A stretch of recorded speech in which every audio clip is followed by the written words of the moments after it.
కలం కావల్ movie review. Hello hi all, welcome to PRP Deo productions. మా ఛానల్కి కొత్తగా వచ్చిన వాళ్ళు సబ్స్క్రైబ్ చేసుకోండి. ఒకసారి మా ఛానల్లో కంటెంట్ చూడండి, చూసి మీకు నచ్చితేనే సబ్స్క్రైబ్ చేసుకోండి. ఈ మూవీ మనకి తెలుగులో అవైలబుల్లో ఉంది, సోనీ లివ్లో స్ట్రీమింగ్ అవుతుంది. సరే, ఈ మూవీ చూసిన తర్వాత నా ఒపీనియన్ చెప్పాలంటే కొద్దిగా రిఫ్రెషింగ్గా అనిపించింది తప్ప ఈ మూవీలో పెద్దగా ఎగ్జైట్ చేసే ఎలిమెంట్స్ అయితే ఏమి లేవు భయ్య. స్టోరీలోకి వెళ్తే ఒక సైకో కిల్లర్ పెళ్లిగానే అమ్మాయిని విడోస్ని టార్గెట్ చేసి సైనైడ్ ఇచ్చి చంపుతూ ఉంటాడు. సైనైడ్ మోహన్ చేసిన హత్యల మీద బేస్ చేసుకుని ఒక సినిమా తీశారు. బట్ ఇందులో మనకి ఆల్రెడీ చూసిన ఒక వెబ్ సిరీస్ గుర్తుకొస్తుందండి. అదే సోనాక్షి సిన్హాది ఉంటుంది చూడండి, ప్రైమ్ వీడియోలో, దాహద్ అని. అందులో విజయ్ వర్మ క్యారెక్టర్ ఉంటుంది కదా, ఆ క్యారెక్టరే మనకి ఇక్కడ మమ్ముట్టి గారు ప్లే చేసినట్టు అనిపిస్తుంది తప్ప ఆ సిరీస్ చూసిన వాళ్ళకైతే ఏమాత్రం కొత్తగా అనిపించదు.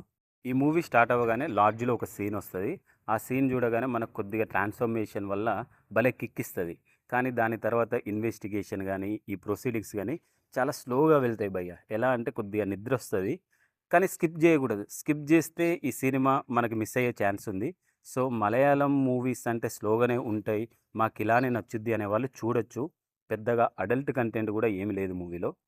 పర్ఫార్మెన్స్ విషయానికొస్తే మమ్ముట్టి గారు ఒక్కరే ఈ మూవీలో కొద్దిగా బాగా యాక్ట్ చేశారు. తర్వాత వినాయకన్ క్యారెక్టర్, అంటే ఇందులో మమ్ముట్టి గారు విలన్ అన్నమాట, వినాయకన్ పోలీస్ ఆఫీసర్ అన్నమాట. సో ఇవి రెండిటి మీదనే మోస్ట్ ఆఫ్ ది సీన్స్ ఉంటాయి. సో దానివల్ల మనకి రిపీటివ్ అనిపిస్తూ ఉంటుంది, కొద్దిగా స్లోగా నరేషన్ వెళ్తుంది. బట్ ఏదో మేనేజ్ చేసుకోవచ్చు. ఈ మూవీలో కొద్దిగా అప్రిషియేట్ చేయాల్సిన విషయం ఏంటి అని అంటే కలర్ గ్రేడింగ్ అండ్ విజువల్స్ భయ్య.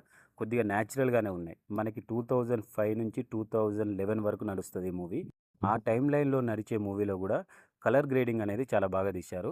కొన్ని కొన్ని చోట్ల చాలా బాగుంటుంది. ఈవెన్ లార్జ్ సీన్స్లో కూడా చాలా బాగా అనిపిస్తుంది, అరే బాగా తీశారా అనిపిస్తుంది. ఇక డైరెక్షన్ విషయానికి వస్తే పెద్దగా చెప్పడానికి ఏం లేదు. మనం ఎన్నో సీరియల్ కిల్లర్ మూవీస్ చూసుంటాం, ఎన్నో సైకోపాత్ మూవీ చూసుంటాం. వాటితో ఈ మూవీ ఏం సపరేట్ కాదు. సో చూస్తూ ఉంటే అలా నడిచిపోతూ ఉంటుంది.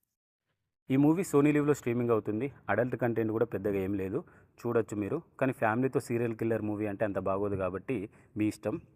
That's it for the review అండి. ఇలాంటి మరిన్ని మూవీ రివ్యూస్, అప్డేట్స్, రికమెండేషన్స్ కోసం మా ఛానల్ని సబ్స్క్రైబ్ చేసుకోండి. Thank you so much. Love you all.